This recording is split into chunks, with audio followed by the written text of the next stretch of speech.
복되고 거룩한 날 하나님께서 주신 말씀은 출애굽기 20장 18절로 20절까지의 말씀입니다.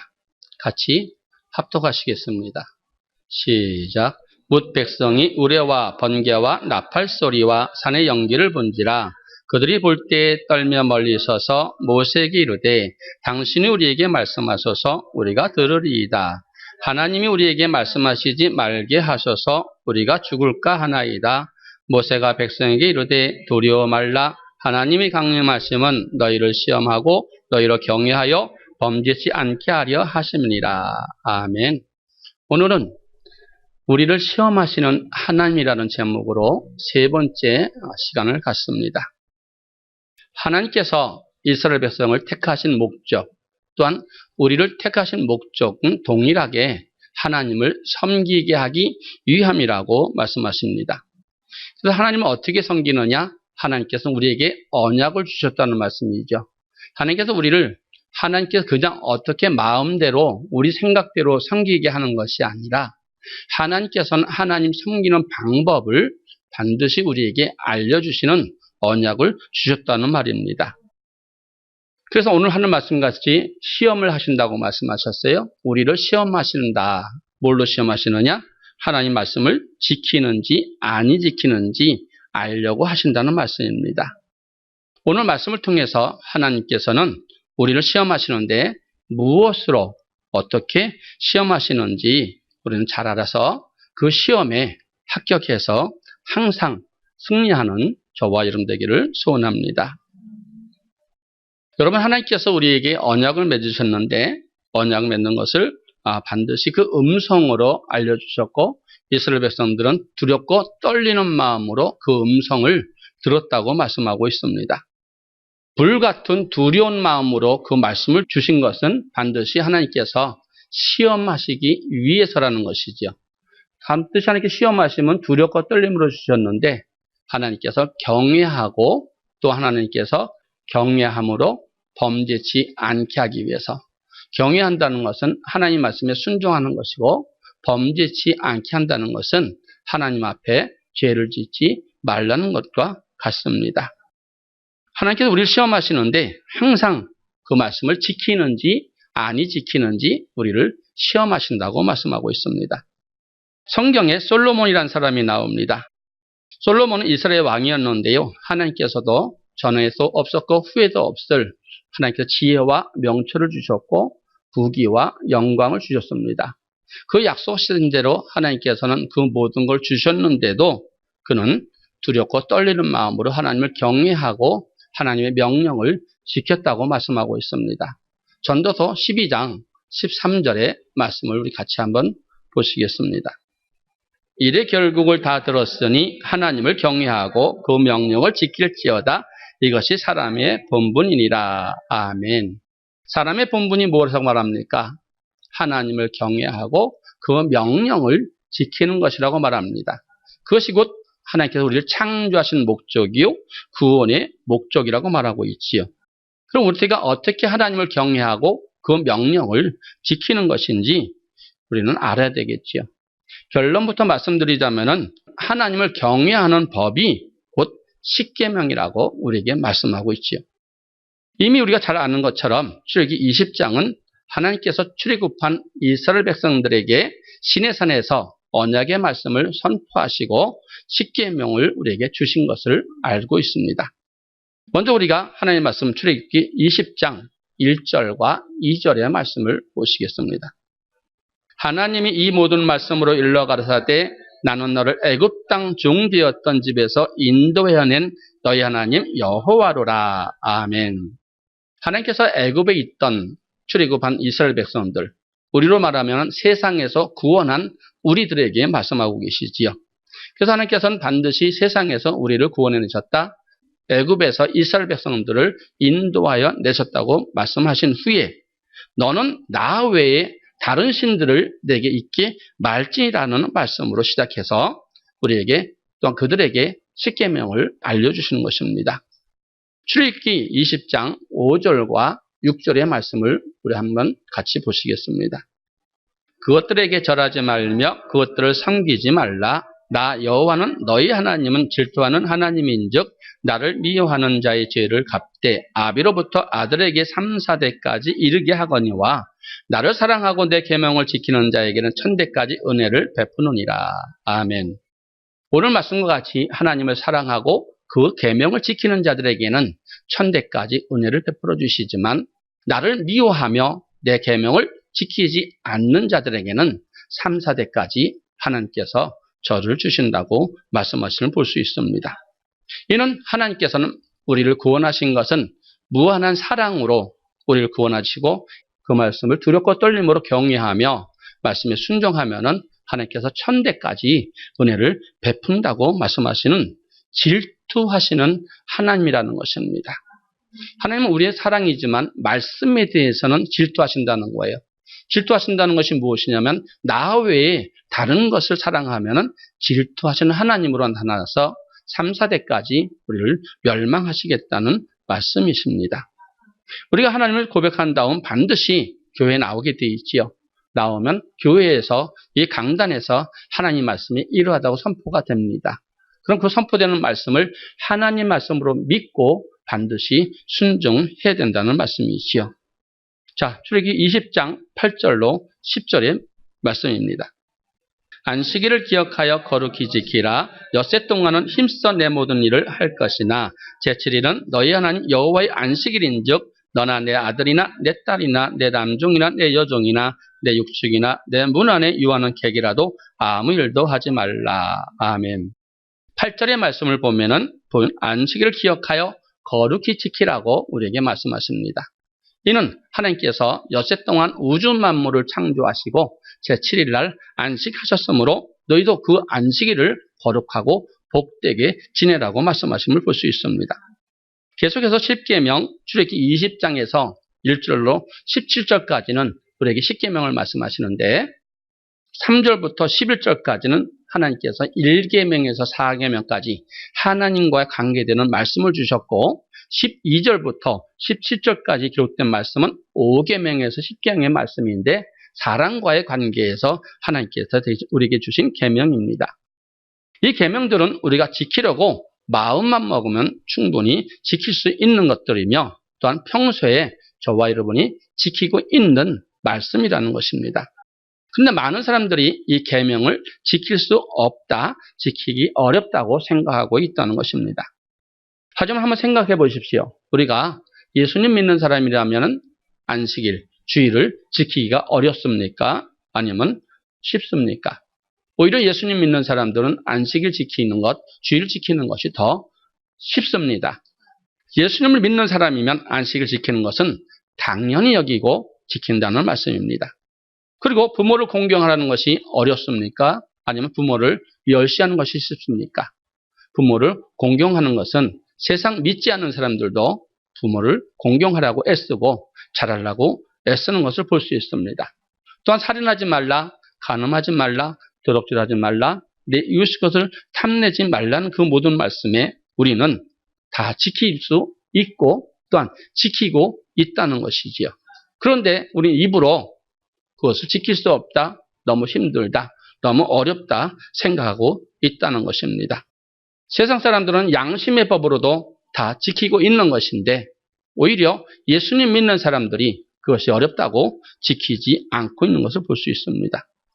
그러므로 예수님을 믿는 사람이 이것을 지켜야 한다는 것은 물어볼 필요도 없는 당연한 것입니다. 더욱이 십계명이 하나님과 맺은 언약, 곧 하나님을 경외하는 법을 깨닫다면 반드시 우리가 하나님을 경외하고 그 명령에 순종해야 된다는 것이죠.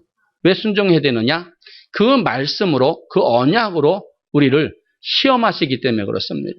그 시험은 내 말을 지키는지 아니 지키는지, 하나님을 경외하는지 경외하지 않는지, 하나님을 섬기고 있는지 섬기고 있지 않는지를 말씀을 통해서 우리를 보신다는 말씀입니다.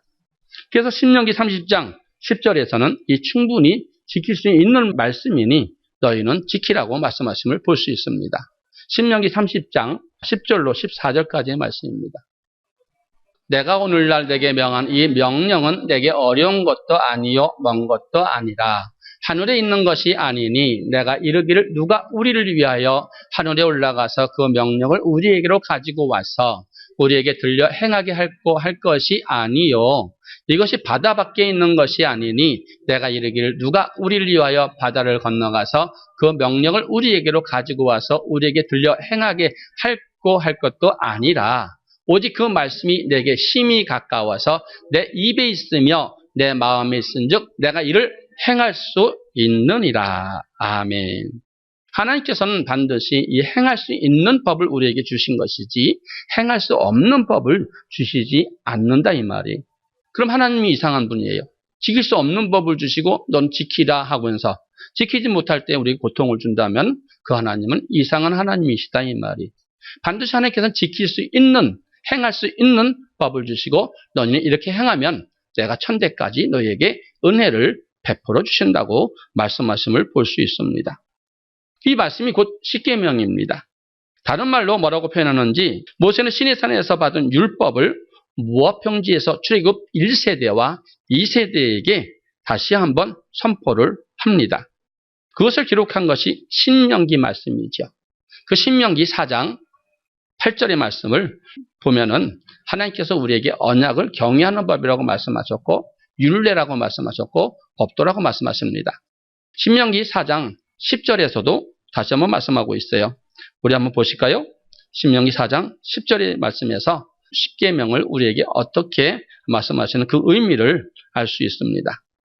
내가 호렙산에서 네 하나님 여호와 앞에 섰던 날에 여호와께서 내게 이르시기를 나를 위하여 백성을 모으라. 내가 그들에게 내 말을 들려서 그들로 세상에 사는 날 동안 나 경외함을 배우게 하며 그 자녀에게 가르치게 하려 하노라 하시매. 아멘. 하나님께서는 호렙산, 신의 산이라고 말씀할 수 있습니다. 이 호렙산에서 백성들을 모으고 하나님께서 말씀을 선포하시지요. 내 말을 들려서 그들로 이 세상 사는 동안에 나 경외함을 배우게 하라고 말씀하고 있습니다. 이를 통해서 우리가 본다면 호렙산에서 선포하신 십계명이 곧 언약의 말씀이며 하나님을 경외하는 법이라는 것입니다. 이 말씀을 이스라엘 백성들이 귀에 들려서 행하라고 말씀하고 있지요. 신명기 4장 11절로 14절의 말씀까지 보시겠습니다. 시작. 너희가 가까이 나와서 산 아래 서니 그 산에 불이 붙어 화염이 충천하고 유황과 구름과 흑암이 덮였는데 여호와께서 화염 중에서 너에게 말씀하시되 음성뿐이므로 너희가 그 말소리만 듣고 형상은 보지 못하였느니라. 여호와께서 그 언약을 너희에게 반포하시고 너희로 지키라 명하셨으니 곧 십계명이며 두 돌판에 친히 쓰신 것이라. 그때 여호와께서 내게 명하사 너에게 규례와 법도를 교훈하게 하셨나니 이는 너희로 건너가서 얻을 땅에서 행하게 하심이니라. 아멘. 하나님께서 시내산, 호렙산에서 화염 중에서 흑암 중에서 천둥 가운데서 두려운 말씀을 주신 이유가 무엇입니까? 하나님께서 반드시 그 말씀을 지켜 행하라고 두려운 환경에서 그 말씀을 주신 것인 줄 믿습니다. 반드시 우리는 그 두려운 말씀을 받았으므로 그 말씀이 하나님 말씀인 줄 믿고 그 말씀을 반드시 이루어지는 하나님 전능하신 자의 말씀이신 줄 믿고 그 말씀대로 우리는 행해야 된다는 것입니다. 또는 행할 뿐 아니라 내 자녀에게도 부지런히 가르쳐서 그 말씀에 벗어나지 않도록 하나님 말씀에 순종 복종할 수 있도록 가르쳐야 된다는 것입니다. 이스라엘 백성들이 40년 광야 생활하면서 다수가 멸망받은 이유가 무엇입니까? 하나님의 말씀을 멸시했기 때문에 그렇습니다. 하나님 말씀을 믿지 아니하고 그 말씀에 순종하지 아니하므로 다수가 광야, 곧 교회에서 멸망받았다고 말씀하심을 우리는 알고 있지 않습니까? 그러면 우리는 그런 거울 삼아서 다시는 그런 전철을 밟지 말아야 된다는 것입니다. 우리에게 다시 말씀하시는 것이 십계명이며 그 말씀을 선포한 것이 신명기의 말씀이죠. 4장 10절의 말씀을 우리 다시 한번 보시겠습니다. 시작. 내가 호렙산에서 네 하나님 여호와 앞에 섰던 날에 여호와께서 내게 이르시기를 나를 위하여 백성을 모으라. 내가 그들에게 내 말을 들려서 그들로 세상에 사는 날 동안 나 경외하기를 배우게 하며 그 자녀에게 가르치게 하려 하노라 하시매. 아멘. 하나님께서 호렙산에서 이스라엘 백성들에게 말씀을 전하신 것은 그들에게 하나님의 말씀을 들려서 세상 사느날 동안 하나님을 경외하는 법을 배우며 그 자녀들에게도 부지런히 가르쳐서 세상 끝날까지 천대까지 복 받기를 원한다고 하나님께서 말씀하시는 것입니다. 그래서 그 여호와를 경외하는 법이 하나님께서 두 돌판에 친히 쓰신 것이고 그것이 십계명이라고 말하는 것을 볼 수 있습니다. 신명기 4장 14절의 말씀에서 그렇게 말씀하셨고 또한 십계명을 규례와 법도와 율례라고 말씀하고 있습니다. 이것을 여러분 염두해 주시고 신명기 4장 8절의 말씀을 보시겠습니다. 시작. 오늘 내가 너에게 선포하는 이 율법과 같이 규례와 법도가 교훈로운 큰 나라가 어디 있느냐. 아멘. 율법과 같이 법도가 그 공의로운 나라가 어디 있느냐고 말씀하고 있습니다. 따라서 출애굽기 20장과 신명기 4장의 말씀을 종합해 볼 때 하나님께서 반포하신 시내산의 언약, 곧 십계명은 율법이요, 또한 법도요, 규례요, 율례라고 말씀하심을 볼 수 있습니다. 이것이 하나님을 경외하는 법인 줄 알고 힘써 지키라고 말씀하고 있지요. 신명기 4장 9절의 말씀도 보시겠습니다. 시작. 오직 너는 스스로 상가며 내 마음을 힘써 지키라. 두렵건대 내가 그 목도한 일을 잊어버릴까 하노라. 두렵건대 내 생존하는 날 동안에 그 일들에 대해서 내 마음에 떠날까 하노라. 너는 그 일들을 내 아들들과 내 손자들에게 알게 하라. 아멘. 오직 너는 스스로 상가하며 내 마음을 힘써 지키라고 말씀합니다. 왜 마음을 지키라고 하는가? 왜 두렵건대 내 그 목도한 것을 잊어버릴까 하노라고 말씀하시는 거냐면 하나님께서 광야의 길 걷는 동안 낮추고 시험하실 때 하나님의 명령, 곧 십계명, 곧 율법을 지키는지 아니 지키는지 백성들에게 알게 하려 하신다고 말하고 있습니다. 그런 사실을 잊지 말라는 것이지요. 그 일들을 내 마음속에 떠날까 두려워하라고 말씀합니다. 다시 말해서 하나님은 시내산에서 이스라엘 백성에게 주신 십계명, 곧 규례와 법도, 율법, 그 모든 것을 경외하는 법을 선포하신 후에 하나님은 이런 이스라엘 백성들이 시내산에 이를 때 언약을 맺자고 말씀하시는 걸 볼 수 있습니다. 그들은 하나님 명하신 대로 다 행하겠다고 약속한 후 하나님의 명하신 모든 말씀에 대하여 언약을 맺었습니다. 그래서 하나님께서 시편 89편 3절에 택한 자와 언약을 맺었다고 말씀하고 있지요. 만세전에 창세전에 택했다고 에베소서 1장 4절로 7절에서 말씀하고 있습니다. 그 택한 자와 언약을 맺었는데 이 언약의 말씀대로 살면 이 땅에 내가 천대까지 은혜를 베풀지만 그 말씀대로 살지 않고 그 언약을 지키지 아니하면 3, 4대까지 하나님께서 다 멸망시킨다고 말씀하시는 우리는 봤습니다.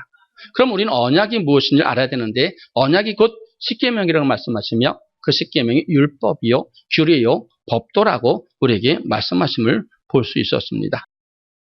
또한 하나님은 오늘날 주는 그리스도시요 살아계신 하나님의 아들이라고 고백한 저와 여러분에게도 똑같이 언약이 맺어졌다는 것입니다. 그래서 반드시 우리도 그 말씀대로 지켜야 이 땅에 복을 받을 수 있다는 것이지요. 그런데 많은 사람들이 이 율법이, 이 십계명이 폐해졌다고 말을 합니다. 또한 지킬 수 없다고 말을 합니다. 물론 기본적으로는 예수 그리스도의 십자가 사역으로 인해서 폐해진 율법이 있습니다. 그러나 시내산의 언약, 곧 이 십계명은 결코 폐해질 수 없는 언약의 말씀인 것입니다. 그 율법은 오히려 예수님이 오신 이후로 완전해졌고 천지가 없어지기 전엔 1.1핵도 반드시 없어지지 아니하고 다 이룬다고 말씀하시는 걸 볼 수 있습니다. 마태복음 5장 1절의 말씀을 보시겠습니다. 시작. 예수께서 무리를 보시고 산에 올라가 앉으시니 제자들이 나아온지라. 아멘. 산은 성경을 보면 교회라고 표현되어 있습니다. 예수께서 산에 앉아 계신다는 건 예수님이 교회에 계시는데 제자들, 곧 택한 자, 저와 여러분이 교회에 나아온지라 말씀하고 있습니다. 그런 나온 자들에게 하나님께서는 입을 열어 가르쳐서 산상수훈의 말씀을 우리에게 주시는데 산상수훈의 팔복을 말씀하시며 예수님, 곧 하나님은 어떠한 분이라는 것을 우리에게 가르쳐 주십니다. 그리고 이어서 13절과 16절에서는 너희는 세상의 소금이니 말합니다. 너희는 세상의 빛이니 라고 말합니다. 하나님께 어떻게 영광 돌리는 방법을 알려주시는 것입니다. 이사야 43장 7절에 보면 이런 말씀이 있습니다. 시작. 무릇 내 이름으로 일컫는 자, 곧 내가 내 영광을 위하여 창조한 자를 오게 하라. 그들 내가 지었고 만들었느니라. 아멘. 사람을 지었고 만든 목적이 뭐라고요? 하나님의 영광을 위해서 창조됐다고 말씀합니다. 그럼 저와 여러분도 하나님께서 창조하신 사람이라면 하나님의 모든 명령을 우리는 지켜야만이 하나님의 영광에 동참할 수 있다는 것입니다. 하나님께서 우리를 구원하신 목적, 창조하신 목적은 곧 하나님의 말씀대로 모든 것을 지키는 자들이고 지켜야만이 하나님께서 영광을 받으신다고 말하고 있지요. 마태복음 5장 17절과 18절의 말씀을 보시겠습니다. 시작. 내가 율법이나 선지자나 폐하러 온 줄로 생각지 말라. 폐하러 온 것이 아니요 완전케 하려 함이로다. 아멘. 하나님께서 말씀하십니다. 진실로 천지가 없어지기 전에는 내 말에 1.1획도 없어지지 아니하고 다 이룬다고 지금 예수님께서 말씀하시는 거예요. 이 완전케 했다는 말은 오히려 더하러 왔다, 프레레오, 더했다, 완전케 했다, 채웠다라는 뜻이 있습니다. 많은 사람들이 예수님보다 더 높은 자리에 있어서 율법은 지킬 수 없다, 폐해졌다 말하고 있는 것을 볼 수 있습니다. 과연 이들이 말처럼 율법은 폐해진 것일까요? 아니면 예수님 말씀처럼 폐해진 것이 아니라 오히려 구약의 말씀에 율법을 더하러 오신 것일까요? 물론 구약시대 제사법 가운데는 짐승의 피로 하나님께 드리는 제사가 있습니다. 족장이나 회중이나 백성 개개인이 여호와의 금령 중, 여호와의 말씀 중 그 말씀을 부지 중에 짓는 그런 그릇 범한 죄가 있습니다. 그런 죄는 반드시 짐승의 피를 들여서 속죄, 곧 죄사함을 받는 속죄제 제사를 드렸습니다. 그러나 예수님이 이 땅에 오셔서 십자가에 피 흘려 죽으심으로 말미암아 그 속죄제를 이루셨기 때문에 우리의 죄를 대속해 주셨으므로 더 이상 짐승의 피로 제사 드릴 필요가 없어졌으며 예수의 피를 힘입어 성소에 들어갈 담력을 얻었다고 히브리서 10장 19절에서 말씀하고 있습니다. 이것이 예수께서 오심으로 인해 폐해진 율법의 말씀입니다. 그러나 이것은 율법 전체 가운데 속한 제사법 중 아주 작은 부분입니다. 그러므로 이것을 두고 율법 전체가 폐해졌다고 말하는 것은 잘못된 것입니다. 성전은 언약궤, 곧 하나님의 언약의 말씀을 두시기 위해서 교회를 지으라고 말씀하신 것입니다. 사람들은 성경을 가리켜 흔히 율법책이라고 말합니다. 구약은 주님이 오시기 전의 말씀이고 신약은 주님이 오신 후의 말씀입니다. 그래서 누군지 예수님을 주로 고백하고 나면 누가 특별히 가르쳐주지 않아도 교회에 나가는 것이고 또한 성경을 읽으며 또한 성경 공부를 하고 있는 것이지요. 다시 말해 성경을 믿지 않는 불신자에게 주는 것이 아니라 예수님을 고백한 저와 여러분에게 교회에 나온 사람에게 구약과 신약의 성경의 말씀이 주어지고 그것을 하나님께서 뭐라고 말씀하십니까? 언약이라고 말씀하시는 것이죠. 하나님께서 이 언약의 말씀을 두 돌판에 써주셨습니다. 두 돌판은 무엇입니까? 이는 하나님께서 시내산 불 가운데 출애굽한 이스라엘 백성들을 선포하신 언약의 말씀 곧 십계명을 하나님의 친수로 쓰신 말씀인 것입니다. 그래서 그 돌판을 넣은 궤를 언약궤라고 말하고 있죠. 이 사건을 솔로몬은 성전을 완공하고 나서 봉헌하여 드릴 때 이 언약궤를 지성소에 모신 것을 볼 수 있습니다. 그리고 그때 하나님의 영광이 성전에 가득했다고 말씀하고 있지요. 열왕기상 8장 9절의 말씀 시작. 궤 안에는 두 돌판 외에 아무것도 없으니 이것은 이스라엘 자손이 애굽 땅에서 나온 후 여호와께서 저희와 언약을 세우실 때 모세가 호렙산에서 그 안에 넣은 것이더라. 아멘. 이 호렙산에 주신 언약의 말씀 두 돌판을 넣은 그 언약궤를 봉헌하고 나서 성전의 지성소로 모시는 것을 볼 수 있습니다. 그 언약궤가 지금 여러분이 보고 있는 이 지금 신약시대의 강대상이라고 볼 수 있습니다. 하나님의 언약궤를 모셨을 때 하나님의 영광이 가득했다고 말씀하고 있지요. 이처럼 성전은 언약궤, 즉 하나님의 언약의 말씀을 두기 위한 곳입니다. 그러므로 성전은 건물이나 그 외에 다른 어떤 것을 보는 것이 아니라 과연 교회 안에 하나님의 언약의 말씀이 선포되는지 않는지를 여러분이 보는 것이 더 중요하다는 것입니다. 그래서 하나님의 언약이 없는 곳에는 하나님의 영광이 결코 임할 수 없다는 것이죠. 또한 출애굽기 25장 21절과 22절에 보시면은 하나님은 모세에게 증거궤판 속에 그 언약의 말씀을 넣으라고 하시고 속죄소 위, 곧 증거궤 위 두 그룹에서 이스라엘 백성들을 만나고 하나님을 말씀을 주신다고 말씀하시면 볼 수 있습니다. 출애굽기 25장 21절로 22절의 말씀입니다. 시작. 속죄소를 궤 위에 얹고 내가 내게 줄 증거판을 궤 속에 넣으라. 거기서 내가 너와 만나고 속죄소 위, 곧 증거궤 위에 있는 두 그룹 사이에서 내가 이스라엘 자손을 위하여 내게 명할 모든 일을 내게 이르리라. 아멘. 마찬가지로 지금도 강대상에서 주의 종들 통해서 하나님의 언약의 말씀이 선포하시고 또한 그 말씀을 지키는지 아니지